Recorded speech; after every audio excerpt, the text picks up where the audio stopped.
বুমরার 5 wicket, ঈশান সূর্যের দাপটে 4 over বাকি থাকতে বেঙ্গালুরুকে হারালো মুম্বাই। পরপর 2 ম্যাচ জিতল মুম্বাই ইন্ডিয়ান্স। ঘরের মাঠে রয়্যাল চ্যালেঞ্জার্স বেঙ্গালুরুকে হারালো তারা। হার্দিক পান্ডিয়াদের কাছে হেরে আরও চাপে পড়লেন বিরাট কোহলিরা। হারের হ্যাট্রিকের ধাক্কা সামলে পরপর 2 ম্যাচ জিতল মুম্বাই ইন্ডিয়ান্স। এবার ঘরের মাঠে রয়্যাল চ্যালেঞ্জার্স বেঙ্গালুরুকে হারালো তারা। প্রথম ব্যাট করে 196 রান করেছিল বেঙ্গালুরু, কিন্তু সেই রান করেও মুম্বাইকে আটকাতে পারল না তারা। ঈশান কিষান, সূর্যকুমার যাদবের ব্যাটে সহজেই জিতল মুম্বাই।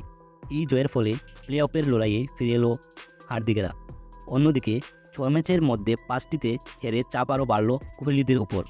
টসে জিতে প্রথম বল করার সিদ্ধান্ত নেন মুম্বাইয়ের অধিনায়ক হার্দিক। আগের 5 ম্যাচে রান পেয়েছিলেন বিরাট কোহলি, কিন্তু এই ম্যাচে ব্যর্থ হলেন। 3 রানের মাথায় জসপ্রীত বুমরার বল তার ব্যাটের কানায় লেগে পিছনে যায়। বাঁদিকে ঝাঁপিয়ে ভালো ক্যাচ ধরেন ঈশান কিষান।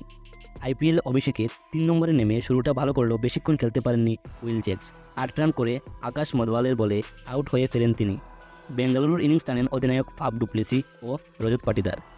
চলতি আইপিএলে ডু প্লেসি আক্রমণাত্মক ব্যাটিং করতে পারছিলেন না। এই ম্যাচে সেটাই করলেন তিনি। ডু প্লেসিকে সঙ্গ দিলেন পাটিদার। তারও ব্যাট এখন পর্যন্ত চুপ ছিল। মুম্বাইয়ের পেসারদের বিরুদ্ধে ভালো খেলছিলেন তারা। রান তোলার গতিও বাড়ান 2 ব্যাটার। 82 রানের জুটি হয় তাদের মধ্যে। জেরাল্ড কুয়েজির বলে পরপর 2টি ছক্কা মেরে অর্ধশত রান করেন পাটিদার, যদিও পরের বলেই আউট হন তিনি। আরও একবার ব্যাট হাতে ব্যর্থ গ্লেন ম্যাক্সওয়েল।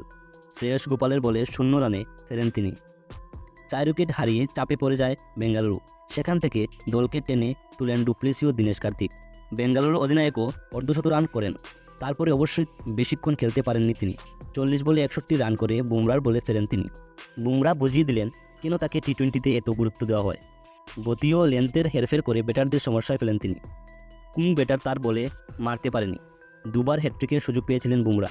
হ্যাট্রিক না হলেও 5 উইকেট নিয়েছেন তিনি। 4 ওভারে 21 রান দিয়ে 5 উইকেট নেন তিনি।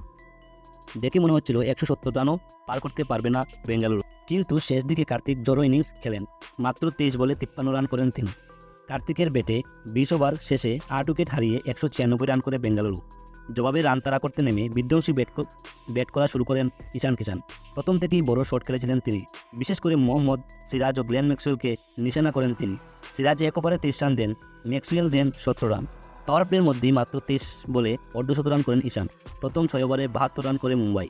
সেখানেই খেলার ফল নিশ্চিত করে ফেলেন তারা। চলতি আইপিএলে বেঙ্গালুরুকে বুঝিয়েছে তাদের বোলিং। আরও একটি ম্যাচে সেটাই হলো। পেসার থেকে স্পিনার কেউ নজর কাটতে পারলেন না। উইকেট না ফেলতে পারায় মুম্বাইয়ের রান তোলার গতি কমাতে পারলেন না আরসিবি। প্রতি ওভারে বড় শট মারলেন ঈশান ও রোহিত। শেষ পর্যন্ত আকাশদ্বীপের বলে ছক্কা মারতে গিয়ে আউট হন ঈশান। 34 বলে 69 রান করেন তিনি। ঈশান যেখানে শেষ করেন সেখান থেকে শুরু করেন সূর্যকুমার যাদব। চোট সারিয়ে ফিরে প্রথম ম্যাচে রান পাননি তিনি, কিন্তু দ্বিতীয় ম্যাচে তার ব্যাটিং স্বস্তি দেবে সমর্থকদের। সূর্যের পরিচিত খেলা দেখা গেল 1 খেলাতে। ক্রিজ ও বোলারদের গতি ব্যবহার করে একের পর এক ছক্কা মারলেন রোহিতদের দলের ডানহাতি ব্যাটার। 38 রান করে আউট হন রোহিত। তাতে অবশ্য সমস্যা হয়নি মুম্বাইয়ের। 4 নম্বরে নেমে হার্দিকও শুরু থেকে বড় শট মারতে শুরু করেন। দেখে বোঝা যাচ্ছিল দ্রুত খেলা শেষ করতে চাইছেন তারা।